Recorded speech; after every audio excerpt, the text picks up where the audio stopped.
Hello दोस्तों, कैसे हैं आप सभी। आशा करता हूँ आप सभी अच्छे होंगे। मेरा नाम है सुखविंदर और स्वागत है आपके अपने यूट्यूब चैनल सुखी रिसर्च सेंटर पर।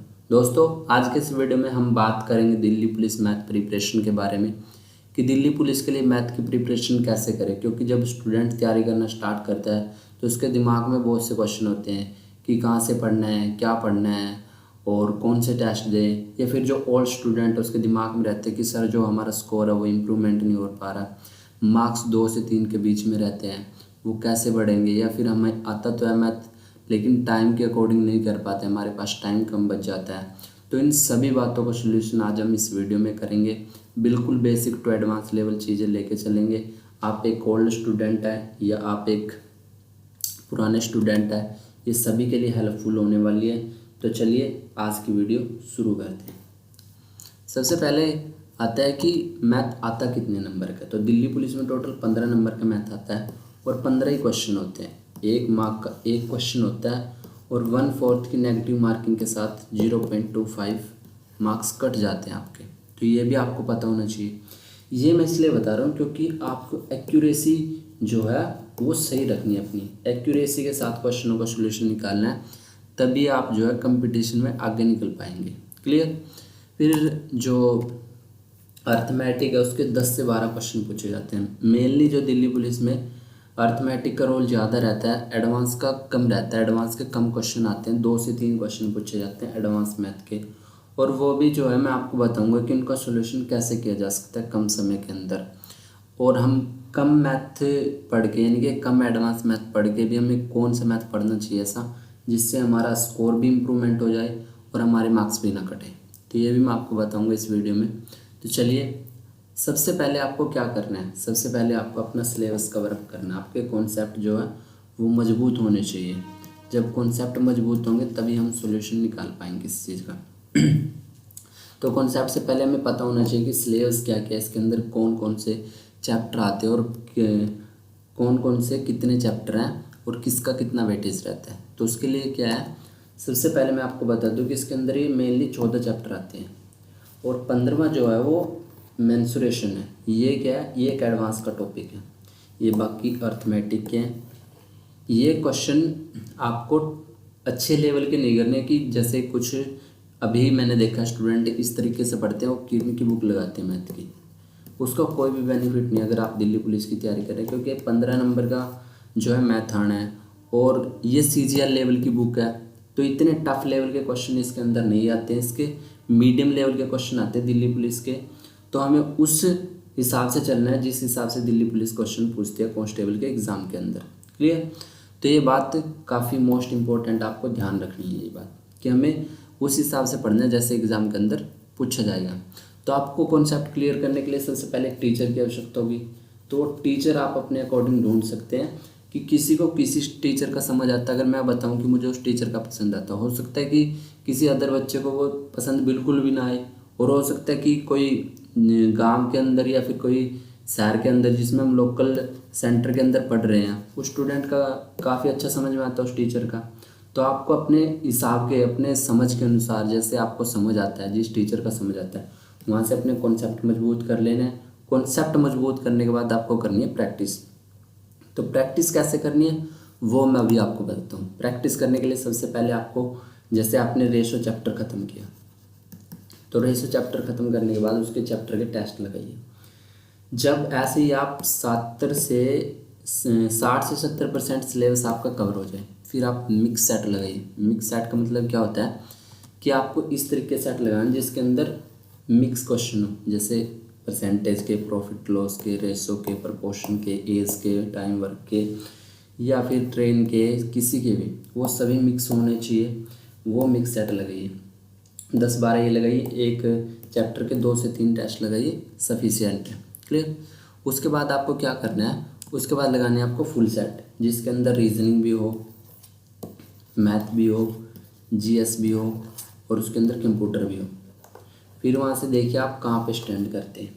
इसका ये बेनिफिट है, एक आपको टाइम मैनेज हो जाएगा कि क्या मैं टाइम के अंदर कर पा रहा हूँ। फुल जो सेट है वो आपको पता लग जाएगा। क्लियर। तो इस तरीके से आपको मैथ की प्रैक्टिस करनी है। जो एडवांस मैथ है जो स्टूडेंट को मेनली डर रहता है कि एडवांस मैथ कैसे होगा, तो एडवांस मैथ के जो है 20 से 30 फॉर्मूले बनते हैं, और जो दिल्ली पुलिस है उसके अंदर डायरेक्ट फॉर्मूले से क्वेश्चन मिल जाते हैं। जो आपको 20 से 30 फॉर्मूले हैं, ये डेली आपको रिवीजन करने हैं। एक बार आपको सोने से पहले, एक बार सुबह उठ के, और एक बार टेस्ट से पहले। ये 3 तरीके से आपको इनका रिवीजन करना। आपको रट्टा मार के इनको याद करने की कोई ज़रूरत नहीं है। जब आपको याद हो जाए तो आप नाइट में और मॉर्निंग में छोड़ सकते हैं, फिर इसके टेस्ट से थोड़ी देर पहले पढ़ के आप टेस्ट दे सकते हैं। तो उससे क्या है, आपके दिमाग में उस जो फॉर्मूले हैं वो रह जाएंगे, और आपका स्कोर भी इम्प्रूवमेंट होगा, और उसके साथ साथ आपका कॉन्फिडेंस भी बिल्ड होगा। क्लियर। और आपको देखना है प्रीवियस ईयर पेपर। ये एनालाइज करने क्यों ज़रूरी है, क्योंकि जो मैथ है, मैथ के एक, जैसे सपोज कीजिए परसेंटेज टॉपिक है, तो परसेंटेज टॉपिक में होगा क्या कि आपको ये पता लग जाएगा कि किस पोर्शन से आ रहे हैं, जैसे कि इलेक्शन से आ रहे हैं, ये किसी और से आ रहे हैं, परसेंटेज के किस भाग से क्वेश्चन आ रहे हैं। तो आप उस पर्टिकुलर भाग पर प्रैक्टिस करके अपना स्कोर इम्प्रूव कर सकते हैं। क्योंकि हमें प्रैक्टिस तो करनी है, पर डायरेक्शन भी सही होनी चाहिए। बिना डायरेक्शन के कुछ नहीं हो सकता। हम गलत डायरेक्शन में कितना भी दौड़ लें तो हम अपने लक्ष्य पे नहीं पहुंच पाएंगे। तो इसलिए डायरेक्शन की सही करना काफ़ी मस्ट है। तो वो आपको कैसे करनी है कि आपको प्रीवियस ईयर पेपर की एनालाइज करनी है, और एनालाइज करके ही मैं आपको ये सब चीज़ें बता रहा हूँ जो इस वीडियो के अंदर मैंने आपको बताई है, और आगे बताऊँगा मैं आपको कि आपको टेस्ट कौन से लगाने, ऑनलाइन लगाने या ऑफलाइन लगाने। ये भी सबसे बड़ा इशू रहता है कि मैं ऑनलाइन टेस्ट लगाऊं या ऑफलाइन लगाऊं। सबसे बड़ा कन्फ्यूजन यही रहता है। तो ये मैं लास्ट में बताऊंगा कि क्या बेनिफिट है और क्या लॉस हैं ऑनलाइन या ऑफलाइन टेस्ट के। फिर आपको जो स्पीड है, जो स्टूडेंट की सबसे बड़ी समस्या रहती है कि मैथ तो आता है लेकिन टाइम में नहीं कर पाते, टाइम कम रह जाता है। यह आपने बहुत स्टूडेंट की समस्या देखी होगी। इसका सोल्यूशन क्या है, सबसे पहले आपको अपनी कैलकुलेशन जो है वो इम्प्रूव करनी पड़ेगी। कैलकुलेशन की स्पीड जब हाई होगी तभी आपकी स्पीड बनेगी, और स्पीड के साथ ही समय घटेगा, और तब आपका टाइम में पूरा जो पेपर है वो टैकल होगा। क्लियर। तो अब कैलकुलेशन कैसे बढ़ेगी, सबसे पहले आपको स्क्वायर रूट याद होने चाहिए। 1 से 30 तक के स्क्वायर रूट आपको डेली रिवीजन करने हैं, और इसके साथ ही क्यूब रूट आपको 1 से 20 तक डेली रिवीजन करने हैं। डेली रिवीजन करते करते ही आपको ये सब याद हो जाएंगे, और टेबल याद होनी चाहिए आपको 1 से 20 तक की। क्लियर। और बोर्ड मास के नियम जो है उसकी आपको 15 से 20 मिनट डेली प्रैक्टिस करनी है। अब बोर्ड मास का नियम ऐसा नहीं है कि हो सकता है आपके पास ना आए डायरेक्ट क्वेश्चन, लेकिन रीजनिंग में आ सकता है। रीजनिंग में भी आ सकता है बोर्ड मास का क्वेश्चन, और मैथ के अंदर भी आ सकता है। तो इसलिए आप इस पर प्रैक्टिस करेंगे तो आपकी कैलकुलेशन स्पीड बढ़ेगी। टेबल याद होंगे तो आपको मल्टीप्लाई करने में समय कम लगेगा। स्क्वायर रूट याद होंगे तो आपको मल्टीप्लाई नहीं करना पड़ेगा। वो क्यूब रूट याद होंगे तो आपको ज़्यादा कैलकुलेशन नहीं करनी पड़ेगी। तो कैलकुलेशन इससे क्या है, कम हो जाएगी, और जैसे ही कैलकुलेशन कम वैसे ही आपकी स्पीड बढ़ जाएगी। तो यह है स्पीड बढ़ाने का तरीका। ऐसे स्पीड बढ़ती है किसी भी टेस्ट के अंदर। क्लियर। ये ओल्ड स्टूडेंट के लिए है। जैसे आप बिगिनर है तो आपको धीरे धीरे स्पीड आपकी इम्प्रूवमेंट होगी। आपको अपना कॉन्फिडेंस लो करने की आवश्यकता नहीं है। क्लियर। तो चलिए नेक्स्ट पे चलते हैं। नेक्स्ट है कि ऑनलाइन टेस्ट दें या ऑफलाइन टेस्ट दें। तो ऑनलाइन के कुछ बेनिफिट होते हैं, कुछ लॉस भी होते हैं, और इसके भी कुछ बेनिफिट और कुछ लॉस हैं। तो वो सभी अभी हम कंपैरिजन कर लेते हैं कि कौन सा बेस्ट है। बेस्ट दोनों है, पर कौन सा लगता है आपको कंपैरिजन करके अभी पता लग जाएगा। सबसे पहले आता है कि जब हम ऑनलाइन एग्ज़ाम देते हैं तो उससे जो एग्ज़ाम का जो प्रेशर होता है वो हैंडल करना हम सीख जाते हैं, क्योंकि जो फाइनल एग्ज़ाम है वो ऑनलाइन ही होगा। तो इसलिए जब हम प्रैक्टिस करते रहते हैं तो एग्ज़ाम का प्रेशर हैंडल करना सीख जाते हैं हम ऑनलाइन टेस्ट से। ऑफलाइन से क्या है, कोई न्यू स्टूडेंट है तो उसको स्कोर तो स्टार्टिंग में कम ही होगा, ऑनलाइन टेस्ट देगा। अगर उसने 2 से 3 टेस्ट दिए और उसका स्कोर लो आ गया तो उसका कॉन्फिडेंस वहीं पे गिर जाएगा कि अब की बार तो मुझसे बिल्कुल नहीं होगा, नेक्स्ट टाइम देखेंगे। और हो सकता है वो टेस्ट लगाना भी छोड़ दे और अपनी प्रिपरेशन भी छोड़ दे कि इस बार तो नहीं होगा, मैं नेक्स्ट टाइम देखूँगा। पर ऑफलाइन में ये बेनिफिट है कि आपके ऊपर प्रेशर नहीं होगा, आपके ऊपर कोई प्रेशर नहीं होगा, तो आपका कॉन्फिडेंस बिल्ड होगा। आप अपने हिसाब से अपने टाइम के अकॉर्डिंग क्वेश्चन पे समय लगा के उसको सॉल्व कर सकते हैं। क्लियर। तो ये बेनिफिट है ऑफलाइन का। ये ज़्यादातर न्यू स्टूडेंट के काम आता है।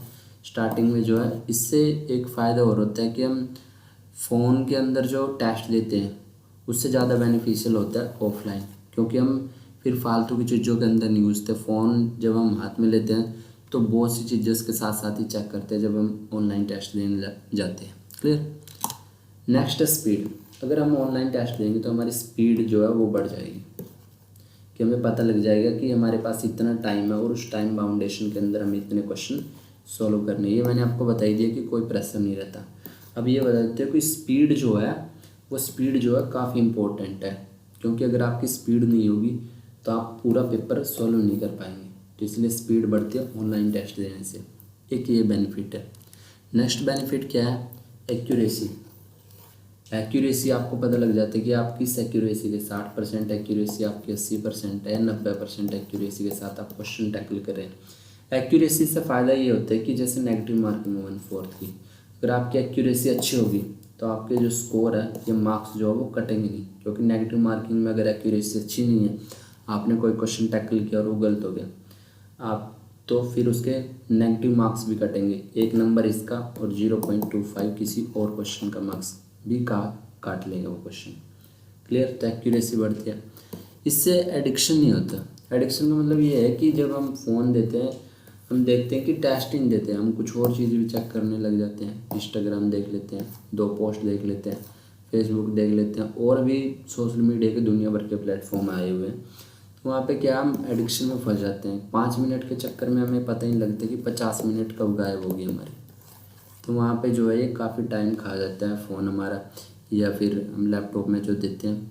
तो इसमें एडिक्शन नहीं होता, ज़्यादा ध्यान नहीं भटकता, आप फोकस करके उस चीज़ पे देख सकते हो। और हमारा दिमाग जो है ऑफलाइन में मेरे हिसाब से ज़्यादा चलता है, क्योंकि जो पुराने समय में आपने देखा होगा गुरुकुल वगैरह चलते थे, उनमें पढ़ते थे तो उनमें पास ही बैठ के पढ़ाया जाता। तो ऑनलाइन में आप देखो चीज़ें याद नहीं रहती, क्योंकि दिमाग को उन चीज़ों का इफेक्ट इतना नहीं पड़ता जितना ऑफलाइन में आप पढ़ोगे ध्यान से। ऑफलाइन में पढ़ने जाते तो हमें पता होता है कि एक क्लास एक ही बार लगेगी। अब ऑनलाइन में अनलिमिटेड है कि कितनी बार भी देखो, तो हम वो फोकस नहीं कर पाते जो ऑफलाइन में कर पाते हैं।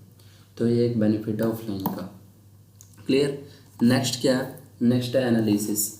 तो आप अपना एनालाइज कर सकते हैं कि आप ऑल इंडिया रैंक कहाँ पे डिपेंड करते हैं या कहाँ पे स्टैंड कर रहे हैं, क्योंकि आपको पता लग जाएगा कि जब आपका स्कोर कार्ड आएगा कि आपसे इतने बच्चे ऊपर है, इतने नीचे हैं, मेरा स्कोर कहाँ पे गया, कितनी एक्यूरेसी है, या जो मैं स्कोर दे रहा हूँ, या फिर मैं जो कट ऑफ है इस टेस्ट सीरीज़ में XYZ जो भी आप दे रहे हैं कि उसकी कट ऑफ पार किया है मैंने नहीं किया है, तो वो सब आप एनालाइज कर सकते हैं किसमें? ऑनलाइन टेस्ट में। लेकिन ऑफलाइन में वो सब चीज़ें एनालाइज नहीं की जा सकती। ये मैंने बता दिया कि ऑफलाइन में कोई टाइम लिमिट नहीं होती, आप अपने हिसाब से कर सकते हैं। तो ये कुछ बेनिफिट थे ऑनलाइन के, कुछ लॉसेस थे, कुछ ऑफलाइन के बेनिफिट, कुछ लॉसेस थे। तो ये सब कुछ हमने आज की इस वीडियो में डिस्कशन किया। अगर फिर भी आपको कोई क्वेश्चन बचता है तो आप कमेंट सेक्शन में मुझसे पूछ सकते हैं। जैसे ही ड्यूटी से मुझे टाइम मिलता है तो मैं उन सभी क्वेश्चनों के आंसर के रिप्लाई करने का पूरा प्रयास करता हूँ। मैं लगभग क्वेश्चनों के आंसर देता भी हूँ। फिर भी आपकी कोई पर्सनल क्वेरी है तो आप सोशल मीडिया के जो लिंक मैंने दिया है उसमें आप DM कर सकते हैं। सोशल मीडिया में बहुत ही कम चलाता हूँ, तो हो सकता है मैं ना देख पाऊँ, तो आप कमेंट सेक्शन में डालेंगे तो मैं कमेंट सेक्शन देख लेता हूँ 1-2 दिन में, जब भी मुझे ड्यूटी से टाइम मिलता है। तो वहाँ पे आप पूछ सकते हैं, मैं आपके क्वेश्चन का जवाब देने का पूरा प्रयास करूँगा। मिलते हैं नेक्स्ट वीडियो में, तब तक के लिए टेक केयर। जय हिंद, जय भारत।